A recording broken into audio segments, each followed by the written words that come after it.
आज आदिवासी दिवस में आज हम लोग आ गए हैं मानव भवन में। तो मानव भवन में भी आगे हम लोग जा रहे हैं और आगे जाके देखते हैं कैसा क्या हो रहा है कार्यक्रम। सुनाने आया हूँ, आदिवासी समाज की जमीन जगाने आया हूँ। खून खौल रहा है, ललकार सुनाने आया हूँ आदिवासी।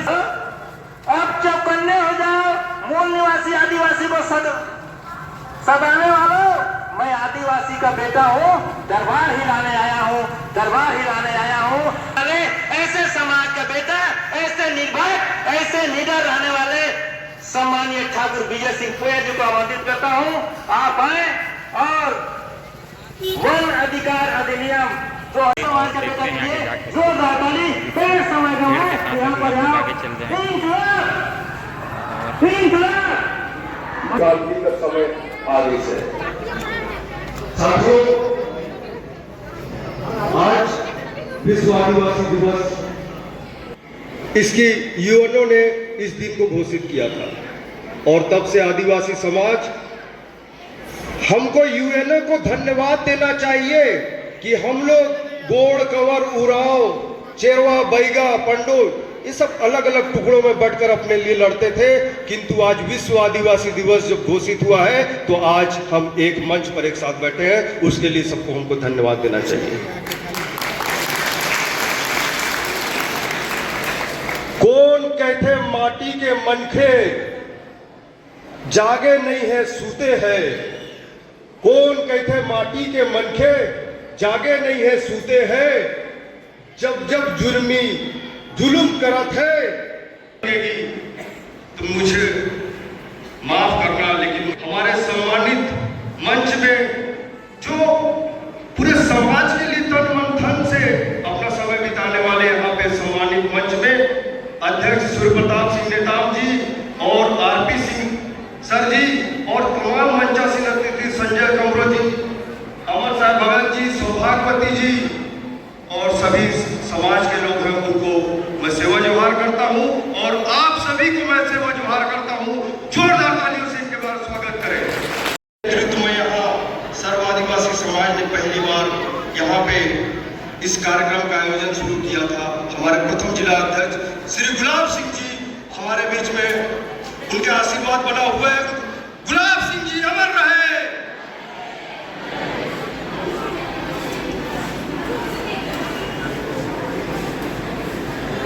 जे.आर. कंवर जी को भी हम, उन्होंने जो समाज के लिए जो काम किया है अमूल्य, उनको भी हम आज यहाँ से इस मंच से नंदन विंदन अभिनंदन करते हैं, याद करते हैं।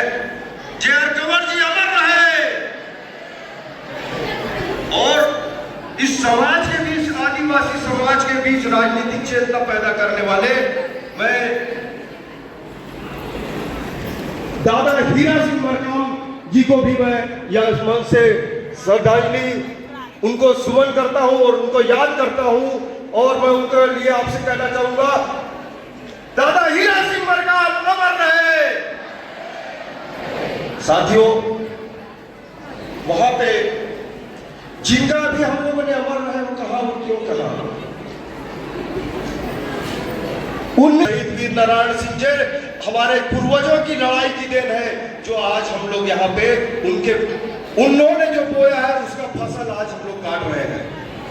हम लोगों ने 1874 में हमारे पूर्वजों ने जो लड़ाई लड़ी थी, अंग्रेजों से लड़ाई लड़ी थी, उस समय ही हमको अपवर्जित क्षेत्र और आंशिक अपवर्जित क्षेत्र बना दिया गया था।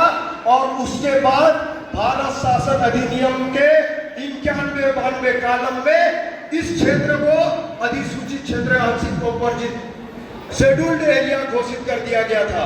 हमारे पूर्वजों के टाइम से ही ऐसे हम लोगों को नहीं मिला है। और भारत शासन अधिनियम में हम लोगों को अंग्रेजों से हम लोगों ने लड़कर बहुत पहले ही अपने आप को सुरक्षित कर लिया था। हमारे पूर्वजों की ये बदौलत है। और जल जंगल जमीन की बात, और उसके बाद हमारे जो बाबा साहब भीमराव अंबेडकर और उधर जो दिख रहे हैं उनको भी जानने की जरूरत है। जयपाल सिंह मुंडा, जयपाल सिंह मुंडा वो व्यक्ति है जिन्होंने, तो आपके पास में क्रांति करने के लिए शक्ति पैदा होगी और अपने हक अधिकार के लिए लड़ाई लड़ने के लिए। ये मैं कहना चाहता हूँ, ये संविधान है, इसमें 5वीं अनुसूची पेशा कानून वन अधिकार कानून इसी संविधान के अंतर्गत हमको मिला है। ये हमारे संविधान की किताब को हमको देखने, पढ़ने और सुनने जानने की जरूरत है। हमारे अनुच्छेद 13(3) का में रूढ़ी और प्रथा को बल इसी संविधान में दिया गया है। मैं ये किताबें दिखा रहा हूं, कम से कम आप ना पढ़ सको तो कम से कम देख के नमन तो कर लो इन किताबों को। यह है पंचायत उपबंध अधिनियम 1996, पेशा कानून, और अभी पिछले 8 अगस्त को पिछले साल पेशा नियम छत्तीसगढ़ में पारित हुआ था, एक पेशा कानून। इस किताब से आदिवासियों को हक और अधिकार मिला है। आपको इसको पढ़ने की आवश्यकता है। जब तक इसको नहीं पढ़ोगे तो ऐसे ही अन्य ये पेशा कानून, वन अधिकार कानून के, ये हिंदू उत्तराधिकार अधिनियम, हिंदू वसीयत का, हिंदू कोर्ट विवाह अधिनियम 1955-1956 ये कहता है कि आदिवासियों के ऊपर हिंदू विधि, हिंदू कानून लागू नहीं होते। इसको पढ़ेंगे तो आप समझ में आएगा कि आदिवासी हिंदू है कि नहीं है। कम से कम इस किताब को देख लीजिए और जान लीजिए। जिस दिन आपकी रूढ़ी प्रथा और संस्कृति खत्म हुई, उस दिन आपके जल जंगल जमीन को बचाने वाला नहीं होगा। इस अधिनियम के तहत आपको सेफ गार्ड मिला हुआ है। पेशा कानून को आपने बता दिया। अब जैसा कि मुझे कहा गया है, वन अधिकार अधिनियम के ऊपर हमको 2 बात करनी है। साथियों, इन सब चीजों के लिए कैडर के और प्रशिक्षण की जरूरत होती है। चूंकि मुझे थोड़ा सा मारता था तो सिरहा देखिएगा झूठते झूठते आते हैं। उस सिरहा लोगों को बोला कि देख हमारे गांव का सीमा कितना होगा, तो सिरहा जाके जब दौड़ा चारों ओर तो वो हमारा सिवान कहलाया। हमारे सिवान को ग्राम पंचायत, जनपद पंचायत, जिला पंचायत तो बढ़ जाएंगे, लेकिन सिवान का क्या आज बदल सकता है? नहीं बदल सकता। तो मैं कहना चाहूंगा साथियों, जो हमारी सिवान है, पारंपरिक सीमा है, जो हमारे पूर्वजों ने गांव की संरचना की थी, वो सिवान के अंदर आने वाला 1-1 इंच जमीन जो जल जंगल जमीन है, उसमें उस गांव का अधिकार है। ये इस अधिनियम के अनुसार 2006 में आपको कानून में बनाकर दे दिया गया। जितने भी जंगल होंगे किसी भी प्रकार के, चाहे अभ्यारण्य हो, चाहे रिजर्व फॉरेस्ट हो, चाहे वन हो, चाहे वन के जैसा, जंगल के जैसा दिखता ही क्यों ना हो, कोई विवादित भूमि भी हो, किसी राजस्व और वन विभाग के बीच में विवादित भी हो, तो उस जंगल जमीन का मालिक कौन होगा? वो गांव की पूरी संपत्ति उस गांव के मुखिया, ग्राम सभा के लोग होंगे। इसमें 2006 में कानून हमको बना कर देते। लेकिन चूंकि हम लोग इसको नहीं पढ़ते, इसलिए हमारे अधिकार को हम नहीं जान पाए। 2006 से इस कानून का हम लोगों ने उपयोग नहीं किया, कभी मांग नहीं किया। गत दिनों सरकार को मजबूरी हो गई तो उन्होंने धीरे धीरे व्यक्तिगत कानून, व्यक्तिगत वन अधिकार पत्र बनाना शुरू किया। और व्यक्तिगत वन अधिकार पत्र के लिए हम सब लोग दौड़े दौड़े चले जाते हैं। हम क्या है, अपना सोचने लगे हैं। पहले जब गांव हुआ करते थे ना, तो गांव के लोग सामुदायिक सोच रखते थे। पहले गांव में एक बेटी का शादी होता था तो उस अकेले घर की बेटी का शादी नहीं होता था, पूरे गांव की बेटी की शादी करवाती थी। किसी घर में विपत्ति आती थी तो उस अकेले घर में नहीं, चूल्हा तक नहीं जलता था, अकेले घर में विपत्ति नहीं आती थी, पूरे गांव के साथ में शादी होती। की जमीन देने का अधिकार इसमें दिया गया है। तो मैं आप सभी को बतलाना चाहूंगा कि ये हमारे हक और अधिकार में दे दिया गया है 2006 से।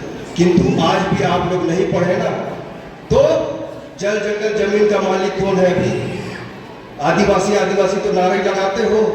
जहां वन विभाग का एक हो, फॉरेस्ट गार्ड जहां डंडा हाँकता है, आपके नागर जुआ को वो कर देता है, तब वहां पे आदिवासी की मालिकियत खत्म हो जाती है।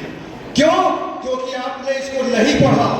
इसको जब तक आप नहीं पढ़ेंगे तब तक ये नहीं जानेंगे कि जल जंगल जमीन पे हमारा हक और अधिकार कितना है। 2006 से आपको दे दिया गया है, लेकिन हम नहीं मांगे।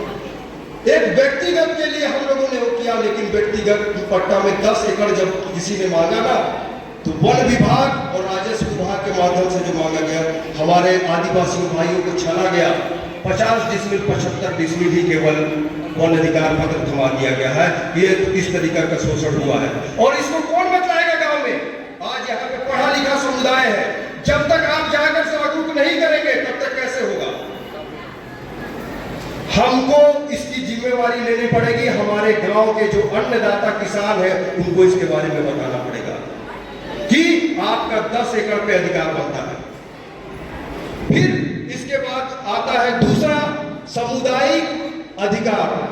सामुदायिक अधिकार के अंतर्गत चारागाह, गौठान, आंगनबाड़ी, चाहे कुछ भी चीज, छोटे छोटे जो पोखर, नदी, जिसमें समुदाय के लोग, पूरे गांव के लोग जिसका निस्तार करते थे, उसको बोलते हैं सामुदायिक अधिकार। तो सामुदायिक अधिकार के लिए भी इसमें अधिकार पत्र देने के लिए बोला गया है। उसके लिए भी गांव वालों को जानकारी नहीं है। सरपंच वन अधिकार समिति के माध्यम से आवेदन करके केवल बना तो लिए हैं, लेकिन